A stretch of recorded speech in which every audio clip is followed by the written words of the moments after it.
We've heard a lot. You don't need to hear more. Do you prefer to speak or to listen? Listen, yeah, sure. Listen is good. Listen is good. Maybe we do a switch, and we maybe you refer to the piece you have at the Jewish Museum in Hohenems, which is another piece. I don't want to interrupt, but maybe we can make a detour and then come back to your piece, which you introduced here. It's in the basement, but tell yourself. Yeah, it's a piece called Conflicted Phonemes from 2012. So the show is called Say Shibboleth, which is about the story of the Shibboleth, which Hane can speak about. And the piece is called Conflicted Phonemes. And so if you know about Shibboleth, you will understand the relation, why this work is in the show. It's about an accent analysis that asylum seekers have to take when they come to many of the northern European countries, excluding France. So it's easier to exclude countries which don't do the accent test than to say enlist everyone which does. But basically, asylum seekers are asked to corroborate where they come from, undocumented people, because they don't have other documents. They are expected to use their voice and accents as a way to verify their place of origin. And it's a work that tries to show, it's a kind of series of non-geographic maps that try to show that the voice is really the last place we should look for truth. Because just as now I'm speaking to you in a particular way, after another Glühwein I might speak a bit differently. Tomorrow when I'm speaking to my wife, I'm going to speak even a different language. So every time we speak, it's actually a kind of construction, and it's a social thing, right? So I'm trying to sort of show that. What exactly is an accent? What is an accent? An accent is metadata. So it's not. We have this idea that the accent is origin, and it's not. I think if you think about how metadata works, it's much a better analogy, because metadata is everything. An accent is produced in some way by everybody you've ever been in contact with, and to a much greater extent could be your closest people. But it is always conditioned by that who you speak with and to. And it's metadata because it's, rather than a passport, which shows the origin of a person's place, it actually shows a series of interfaces that you've had with different people. It's a network. An accent is more of a network than a point of origin. And that's what the work is trying to show, that if you look at the history of Somalia in the last 40 years, so all the accents that I use in that piece, it was made with 9 Somali asylum seekers who were all in different states of being accepted or rejected or waiting for the determination of their accent results. And each one of them said, well, I'm from the south of Somalia, because another thing you have to understand is that they allow people from south and central Somalia to have asylum, but if you're from the north, you will get sent back. Now, where you get sent back to is central Somalia. So the whole thing is twisted, right? Because there's no airport anywhere else but in Mogadishu. So Mogadishu is an unsafe zone. And so if they can prove you have a northern Somali accent, it means you're from safe place. So then you should be allowed to go back. However, there's no way back because you have to go to an unsafe place to go back.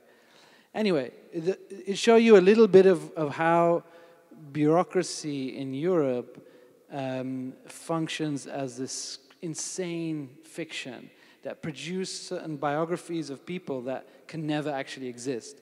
So, for example, to say that someone from the South Somalia cannot have accent from the North when there was forced integration programs, when there was many huge migrations up and down the country, all these kind of things. So it's a kind of ideology of monolingualism, which is very present in Europe, which we're seeing everywhere. Meeting a place where actually the exact opposite is the case. And so I'm trying to show that an accent really function as a kind of network. And if your network is unstable, if you are not belonging to a single place, then you've lived a life in migration. And an irregular accent, which would have phonemes from the north of Somalia, which would have Kenyan words, which would maybe even have Arabic words in it, would actually show you the necessity for asylum rather than making someone seem like they're lying. Because actually they picked up that through years of migration and living in unstable life, if you see what I mean. So that's what the work is about. I'm giving you an elaborate version. What I say here is made up for in the way that it's visualized in the work. But you have to tell the story as well, the story about Shibboleth, because it refers to the, or Hanno does it. Hanno. There is one of the very, very brief stories the Bible tells in the Hebrew Bible about the wars between the different tribes that, which is the myth, later formed the Israelites and then much later the Jews. But in these tribal wars, the Bible tells about language also played a role as a distinguishing matter. And in the tribal war between the Ephraimites and the Gileadites, and the Gileadites won this war, the Ephraimites tried to cross the Jordan into their own territory, as the Bible tells, but the Gileadites are installing checkpoints along the Jordan, which, I mean, the Bible really, they don't use the word checkpoint, but posts along the river, and asks everybody if you are you an Ephraimite? And everybody who's trying to cross the border says, oh, no, I never heard Ephraimites, what is that? So they all don't open their identity to the checkpoint, but the checkpoints are smart and they make a test and ask everybody, please say Shibboleth, because they know that the Ephraimites speak another accent. That's the idea that the short story tells about. So they, what is that? They present themselves to the border police by their wrong accent, saying Sibboleth instead of Shibboleth. And everybody who exposes himself to be an Ephraimite is killed on the spot. And the Bible counts 42,000 people. I mean, we know that the Bible's figures are always a little exaggerated. But, however, it's a very bloody story of a tribal war with checkpoints on the Jordan. When I was working with the accent analysis of asylum seekers, I came across one story in which a guy, Palestinian guy, was interviewed by an Iraqi person. So the interviewer is also messing up the way that people speak, because, of course, if you from two different dialects, you shift to find a middle ground. And he was rejected on the way that he said, so the test came back, he said he's either Libyan or Syrian, right? And it's already, you know that this person knows nothing about linguistics, because there's no relation between Libya and Syria in the way people talk. It's like two totally different languages almost. So I think they meant Lebanon or Syria, but they wrote Libya. So this is how like stupid the whole system is. Anyway, so they say Lebanon, Syria, based on his way he pronounced tomato. So he said Banadura instead of Bandura.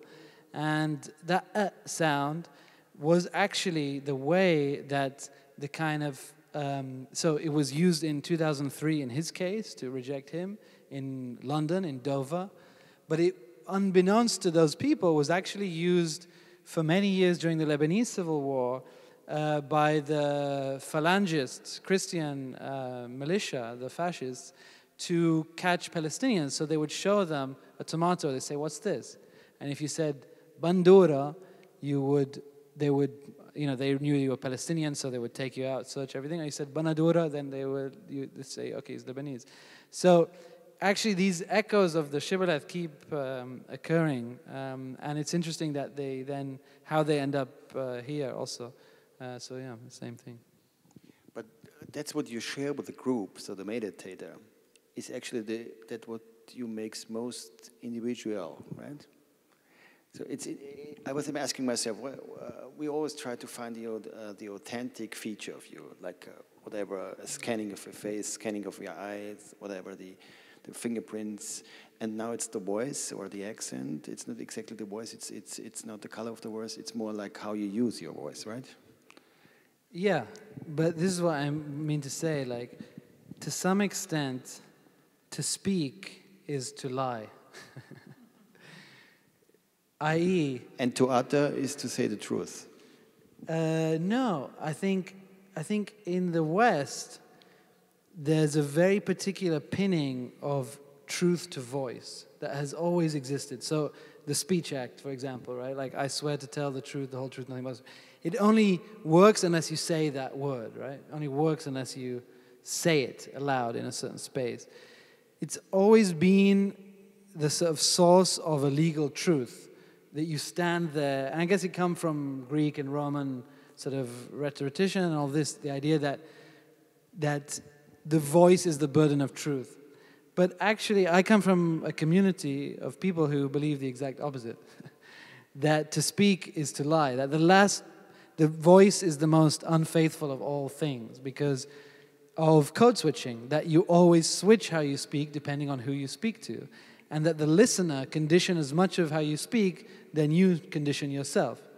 So, in that sense, it's a very unfaithful object.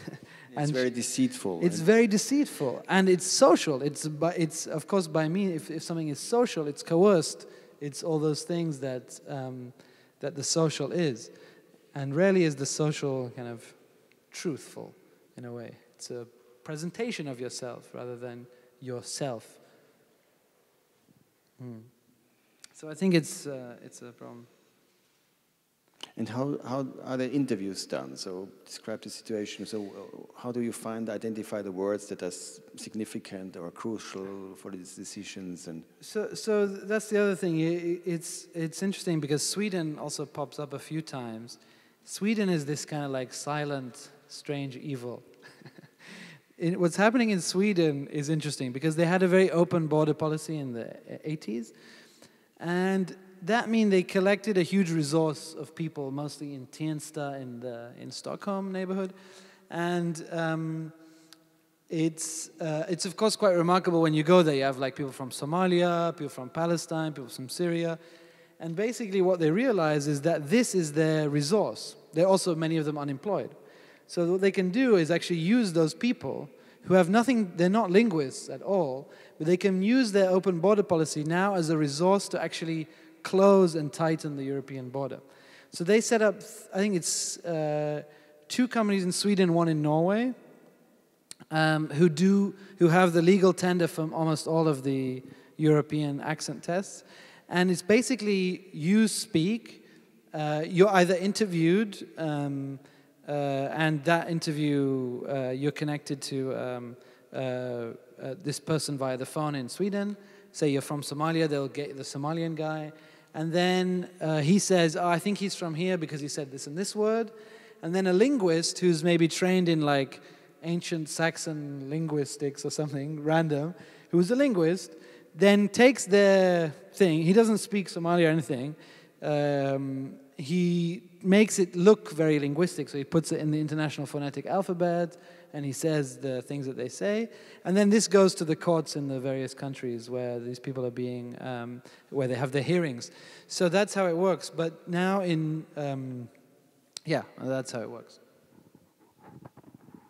And if you compare it to your other piece, which is more about listening. So what about listening? And the truth is listening, and the negation of truth is using your voice. Well, I suppose like the place of truth in this talk that I'm speaking about is quite slippery because, of course, what you see is that things sometimes are more true in their distortions than in their reality. And that's what I'm trying to say with this collection of objects, that it's not necessarily about soliciting a kind of, sometimes it's very much about the truth of a sound. So for example, him saying how many doors he heard, him memorizing the way that every door sounded distinct to the other. That's a kind of deep listening that allow for a certain truth to emerge, or a certain way of calculating how many people are inside that prison, right? So that's a case where it's almost forensic listening.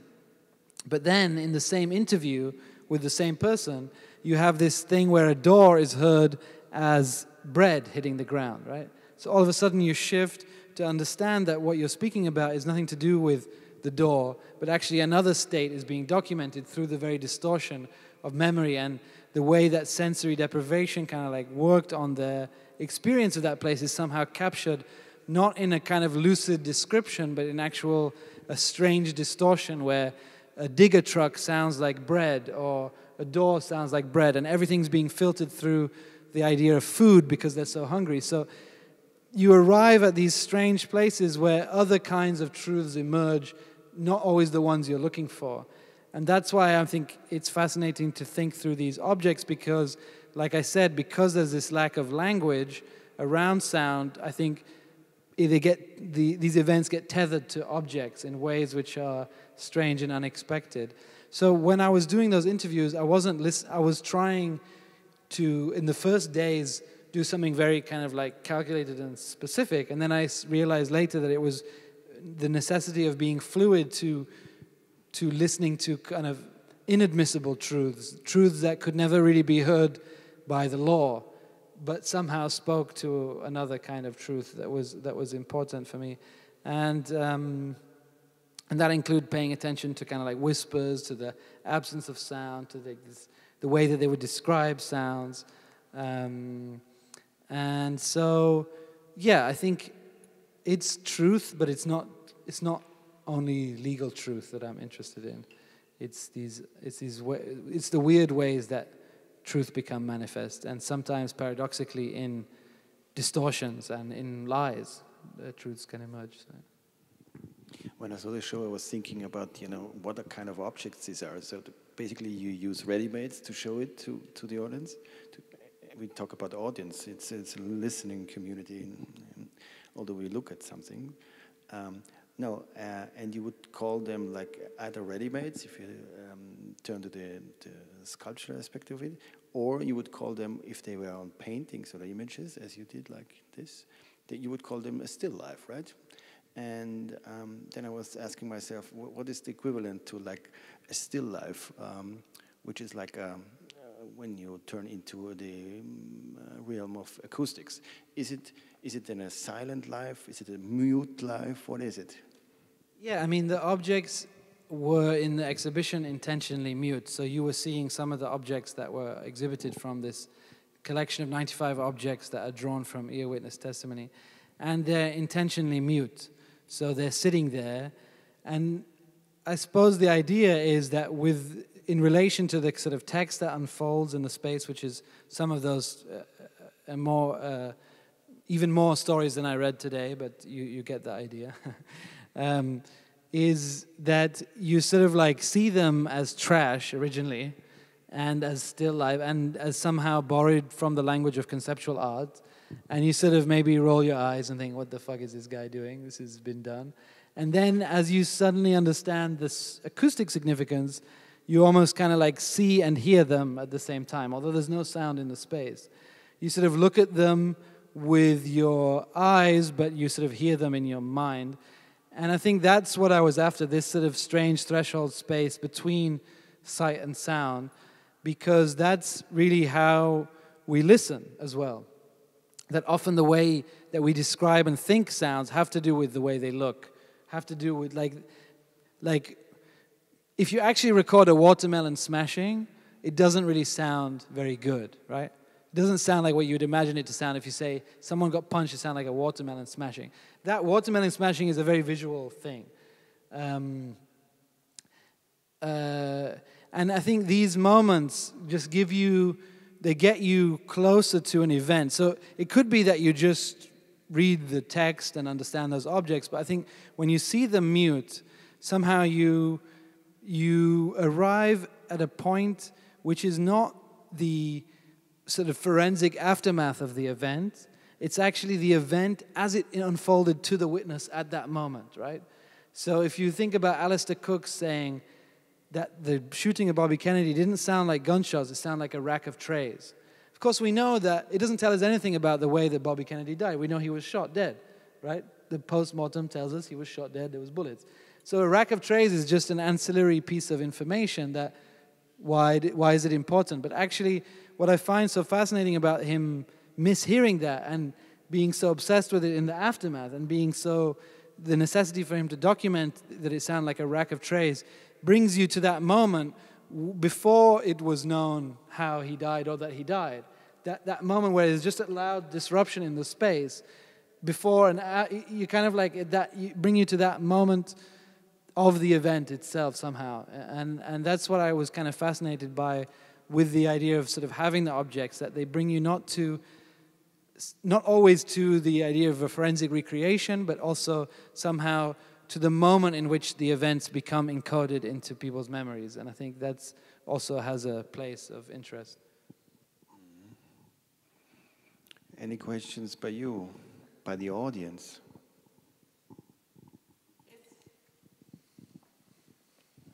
Thank you. What I wanted to know is, are you at all interested in finding out evidence about what, for instance, happened in this prison? And if yes, could this evidence be used in court or outside the art context?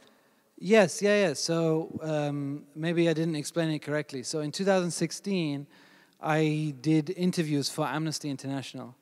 And all those interviews, of which some of those excerpts I read today, actually few of them enter the Amnesty report. I'll explain why in a minute. But all of those interviews I did get written into a report that is released in 2016. And that report at that time was very important because it was just about the point, we were in a very different time. There was still something called Daesh in the news in Europe, which is of course another fiction. We can discuss that later. ISIS was still in the minds of Europeans because that's whatever. At the time when Bashar al-Assad was committing these crimes. And so, of course, ISIS make high-end HD video of their violence, while Bashar al-Assad killed way more people and does extremely much more violence, but in the darkness, in the silence, right? None of it is mediated. So it was the first time a huge report came out about something that happened there. And Amnesty estimated around 13,000 people were executed in that prison. So you have to understand this is something like a concentration camp. And when it was reported, actually, when the report came out, it had a big geopolitical effect because it was just about the time when people were willing, Hollande and those people were willing to say, okay, Bashar al-Assad is the lesser evil. Well, we actually, by releasing this report, made that impossible. Made it impossible to say that he is lesser evil than ISIS. And so there was a very important moment when it came out. Now we're in a very different time. Every year it totally changed, the conditions on the ground. And now he's back somehow. This guy never, can't get rid of him. Like the egg in this New Zealand testimony.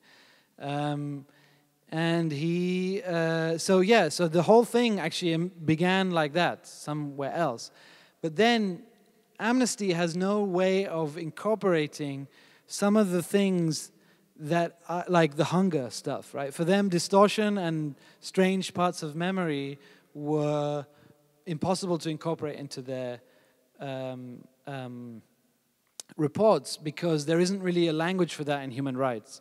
And so after I made those interviews for Amnesty, I began trying to find a place in which, through artworks and through events like this, in which those parts of the testimony which are inadmissible to the law, which are impossible to be included in human rights reports, could actually find a language. And I was compelled to do that because there isn't really a way to, there isn't really another forum to think through those moments, which actually, for me, were some of the most lucid descriptions of life in that place. Like the sesame seed between the thumb and the forefinger, that was an extremely lucid portrait of that prison, which could not end up in an Amnesty report because it's too weird, for their audience. if they write that, people go like, no, what do you mean? They just need people to donate money. They need to say like 13,000 people killed, this happened. And so it was about, so since that time I've been dedicated to this kind of work with the prison. But it had two lives, yeah. Whether or not you could use it in court is difficult to say, because it was really made for the purpose of advocacy. And advocacy and legal practice are two very different things, of course. I'm saying advocacy, like human rights advocacy, because if you're going to do them as legal things, then the conditions have to be different.